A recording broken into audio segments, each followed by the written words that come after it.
Hello and welcome. Today I'm going to run you through how to use a Langbook. So this is the landing page. As you can see, there are two main features, earn and learn. We're going to have a look at learn first. You can use the website without an account, but some features are restricted, so I highly recommend you register an account. You're only allowed to have one though. Okay, once you've registered an account, just click on learn and you will see these two lists. You've got languages and dialects. If you want to add a course, just click on this little plus icon here and you will get a list of all the courses that are available. So you can either pick one here or you can search something. For example, I'm going to go with the Blackfoot language. It finds that, and it also finds the ISO code. So for example, if I type in DE, it finds German, because that's the ISO code for German. Okay, now just select a course. I'm going to go with Basque, and then click on submit. And there it is. It's added the language here. Dialects work the same way. You've got a list of dialects here, and you can either type for the dialect itself, or you can also once again type for the ISO code. So for example, if I type in EN, it finds the Deep Sea dialect, as it's a dialect of English, so it works like that as well. Okay, if you want to remove a course, you can click on this little X button and then confirm. The course is then taken out of the list. Your progress is still saved though, so if you add it again, you won't start from zero. If we click on this cover, it brings us through to this page. Now here you can see a couple of statistics on the left hand side. You've got the amount of time that you spent on the course so far. You've got the amount of sentences that you've learned and how often you have repeated them. Okay, I'm going to click on start session. Now what you've got here is you've got the language you're trying to learn on the bottom. That's called the target language, and you've got the source language, so the language you're learning from. You've got these color markings, and you can see at the bottom what they correspond to. If I click the play button, it will play the first audio once and then the second one twice, and then there will be a countdown. I'll just show it to you. Good evening. Nasleitha. Nasleitha. Now I can either wait for this countdown to reach 0, then I'll be brought to the next sentence, or I can click anywhere to stop it. If I click this button, link to the dictionary, these words turn into buttons and I can click on them and it will bring me to the dictionary. So for example here, evening, it gets me to the English to Welsh dictionary, noswaith. Or also here I'm going to go with noswaith and evening. There we go. Now we've got a couple more buttons. We've got the copy button that just copies the target sentence. We've got the heart button that just marks it as a favorite. You can report it, then you get to this page, and there's also a comment section.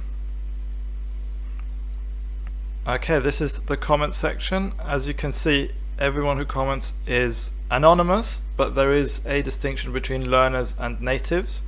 A native is someone who has been approved to teach this particular language, and learners are, well, everyone else obviously. You can upvote or downvote a comment, you can reply, you can report. It's all quite straightforward. With natives you can also click this button. This is probably going to be yellow when you see it for the first time, but I've already clicked it, that's why it's turned grey. If the comment was particularly helpful, you can click on this button and the author of the comment will receive a few points. I'll explain what these points mean exactly at a later point in this video. Also note that this button is only available for natives, so you can't receive any points or your comments as a learner. Okay, now back to the sentence. If you click this button, you will be brought to the next sentence, which is not surprising. We've got a couple of features here. I'll start with this one actually. So you can select which words are marked by colors and which are not. So for example, I can turn this off, can turn this off, so if you think that this is disturbing you for some reason, you can just turn it off. I'll go back here. Okay. Okay, here you can select which types of sentence you would want to learn. So you've got the only new sentence, which, well, only shows you new sentences, what we've just done. Then you've got only repetition, so that only shows you the sentences that you have already learned, as you can see here. In the future, we hope to also have new and repetition, which will show you a mixture of new sentences and repetition using a spaced repetition algorithm, but at the moment that does not work, unfortunately. Every sentence has one of these three tags, so either it's a classic sentence, slang, or insults, and here at the top you can select which sentences you want to learn and which ones you don't want to learn. And finally, you've got the playback speed, which is kind of self-explanatory. You can go down to 10% if you want to, or you can go up to 300%. Those are the limits. And if you want to set it back to 100%, you can just click on the number and it will set it back to 100%. Okay, there are a couple of features that only apply to some languages. I'll use the Japanese course to demonstrate.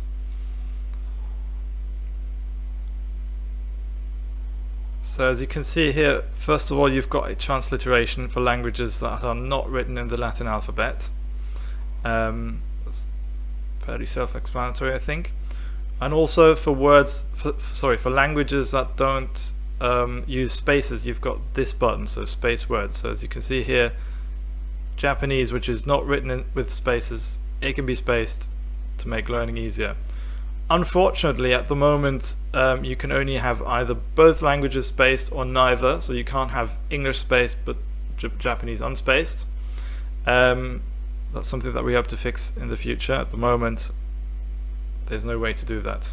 Okay, finally, we've got this drop-down menu. We've got language, where we can change the interface of the language. At the moment, it's only available in English. Then we've got library. This is where you can see all the sentences that you've learned, and you can filter them. So for example, here I can type in something. Obviously there's no sentence that includes this letter combination, but you can filter stuff. You can select by courses, and you can also select favorites. So for example, if I mark this as a favorite, I go in here, it finds the favorites. Then we've got verification. We'll get into that in a bit. Then you've got settings. Here you can change your password. Then we've got transfer actions, but that's only important for contributors, so we'll get into that later as well. You've got support. So this is a page where you can find out how to support us. Some information there. Then you've got the FAQ, which is an FAQ, unsurprisingly, and you can sign out. Okay, let's get into the earn feature then. Now, the first time you click on this button, it will bring you to the verification page. You can't access this feature without being verified. So first of all, you have to select your native language. You can only select one. If you've got more than one, you can pick. A native language is anything that was either the primary language of your schooling or a language that you spoke at home. Here you can type something in here. I'm going to go with English now. Then you can you have to write a 50-word essay about any topic and upload some audio. Then you also have to pick the language or languages that you can teach from. So I'm just going to select a few here as an example. So this is self-estimate. There's no test. It's just if you think that you're good enough to teach your language from any of these languages, you can add it. You can also update this later. Then there is another feature here where you can add languages that have very few or no native speakers, like Latin, Esperanto, Cornish, Klingon maybe. So if you are C2 or, well, like one of the best in the world, so if it's like, if it's like Klingon and there are no C2 speakers, but you're like the best in the world, then you can also do this, obviously.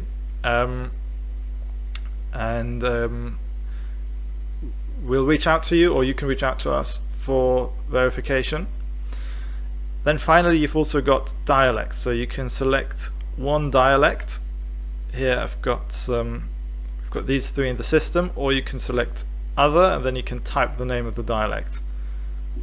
So I'm just gonna type something here, and then you can write an essay here again, 50 words, same as before, and audio, and then click on submit.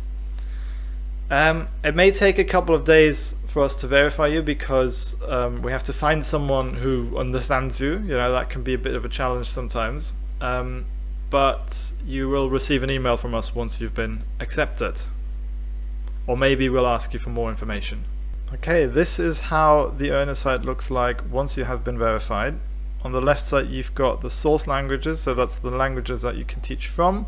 On the right side you've got the languages that you can teach.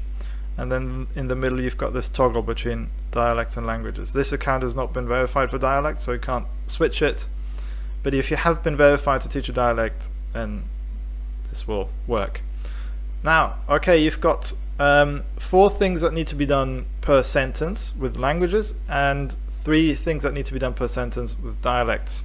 I'll start with the first one, add sentence. Okay, now the way it works is you can type in any sentence, but you have to have at least 1 new word and a maximum of 2. So on the left hand side you can see the last 10 sentences. There's only 1 in this course, but these words count as old words. So for example, if I type in noswaith, it's an old word, you know, and it won't allow me to proceed. Well, I haven't actually selected a tag. It won't allow me to proceed anyway. Now just type a sentence in here. I'm going to go with Berda. That's 2 new words. I couldn't type another word. That won't, the program won't allow me to do that, but 2 new words is okay. Now you can write any sentence, but please use sensible sentences. It doesn't have to be something that you would use every day, but something that you could imagine hearing in real life. So nothing like the elephant is hearing the parsnip or some nonsense like that. So please use semi-sensible or sensible sentences, you know, the kind of sentence that you would want to learn yourself. Next I have to select a tag, otherwise it won't allow me to proceed, so I'm going to go with classic. Okay, now I have to mark the words. Now I know that this is probably a bit overwhelming. I don't always know the answers here either. You can consult the internet if you don't know. Here I'm going to select it like that. Borre is a noun and da is an adjective. If you don't know what these mean, you can click on here and you will get a definition. It'll redirect you to the dictionary. But as I said, you can also just, you know, Google it. Okay, on the next page I have to translate it. Good morning. No exclamation mark. And then the same thing here. And then I click on finish. And that's the first step done. Okay, some languages have a couple of extra steps, so I'll show that here with Russian first of all. Now this is the same.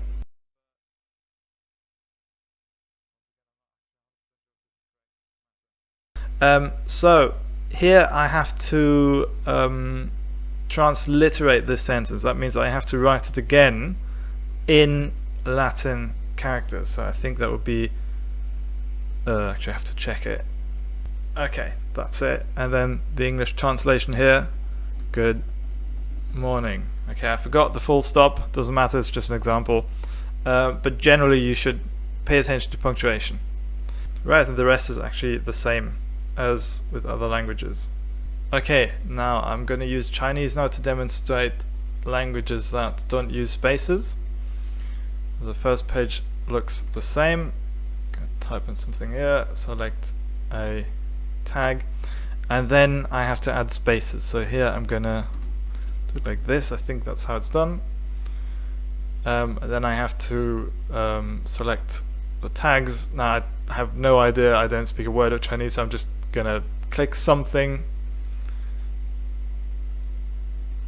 This is obviously completely wrong, but that's besides the point. So then we need another transliteration and a translation. Now, okay, the translation will force you to write it without spaces. So for example, if I try to add spaces here, it will give me this error message. I can't do that, so I have to remove the spaces here and then add them in the next sentence. Now that's a bug that needs to be fixed, but that's the way it is at the moment. And then I can mark the words again, and then I am finished. Okay, now let's get into the second step. And just quickly, as you can see here, the second, third and fourth step are only available if there are some sentences in the pipeline. The first thing can always be done. Okay, I'm going to click on here. Now it asks me to record the source language. I can select the microphone here.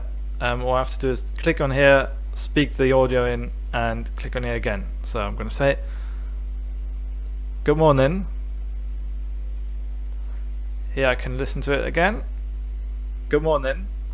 That's good. Now if I'm not satisfied with that, I can just do it again. I can say, good morning, and it will overwrite it.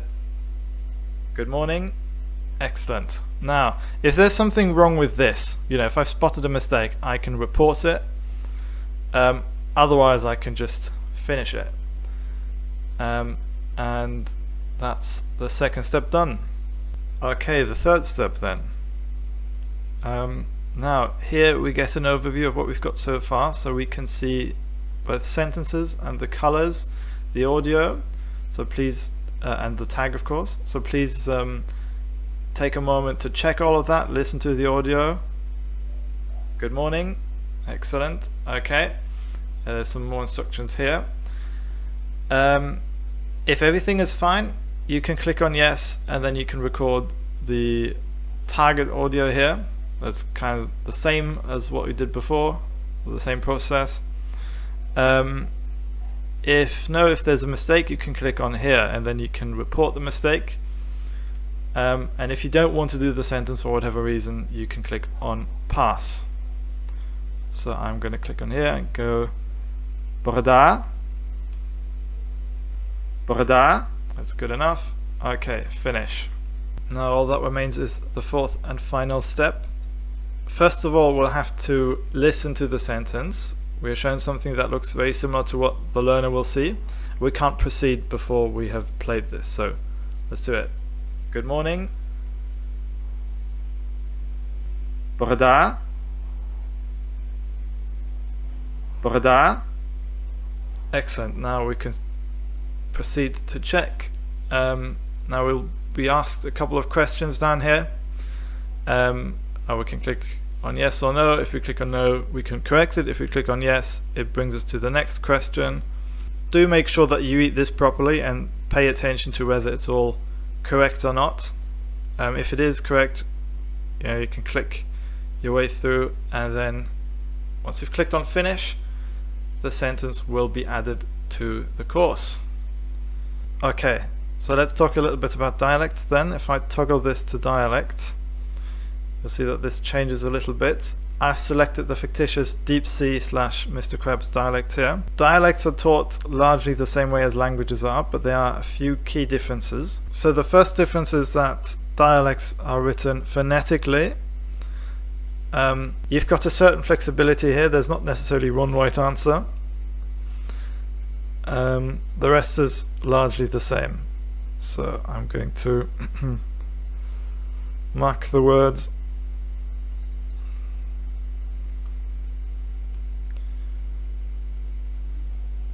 And now in proper English, I am not going to give you my money. Again, I have to mark the words. Okay, and then the other difference is that the person who writes the sentence also records the dialect audio. The reasoning here is that dialects can be so different from village to village that it could be quite awkward having to speak in someone else's dialect sentence. That's why this is included in this first step. So, I ain't giving you me money. I know that was horrible, but doesn't matter. I ain't giving you me money. And we're done. Okay, now let's talk a little bit about money.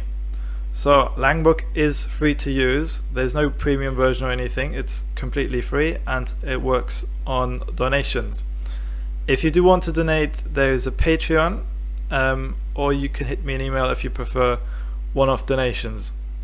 How are donations used? Well, first of all, they pay the running costs, and the remainder is then divided into two unequal piles. 80% of that goes to the contributors, and the other 20% go to a fund for site development. I'm not a programmer myself, so I have to pay someone to do the coding work. That's one example on what we might spend some of the money on. You may be wondering how the system decides how much each contributor receives. Well, you will have noticed that there is a point balance up here, and points can be earned through user engagement with your contributions. So every time a user learns one of the sentences that you've contributed to for the first time, you receive 1 point. You don't get anything for repetitions. And every time someone clicks the yellow plus button next to one of your comments, you receive 4 points. And 1 point is a fraction of the money that is available that month. So for example, if in January 1,000 points are earned, then each point is worth 0.1% of the total money available. So for example, if there are £100 available in January, every point would be worth 10p. And if you were to collect, say, 80 points, that would be 8% or £8. And at the last of every month, this point balance turns into money. To request a withdrawal, you can go in here and then transactions withdraw. Then you can type in your PayPal address and the amount. Alternatively, you can hover over your balance and go to withdraw. And lastly, there's also a Discord group for volunteers. A couple of things here, like for example, cover images. You can contribute cover images, and there are also language channels where you can help verify users or deal with the reports. So if you want to contribute in that way, then you can write me an email and I will send you an invitation. And that's it. I'd be delighted if you could give the website a try.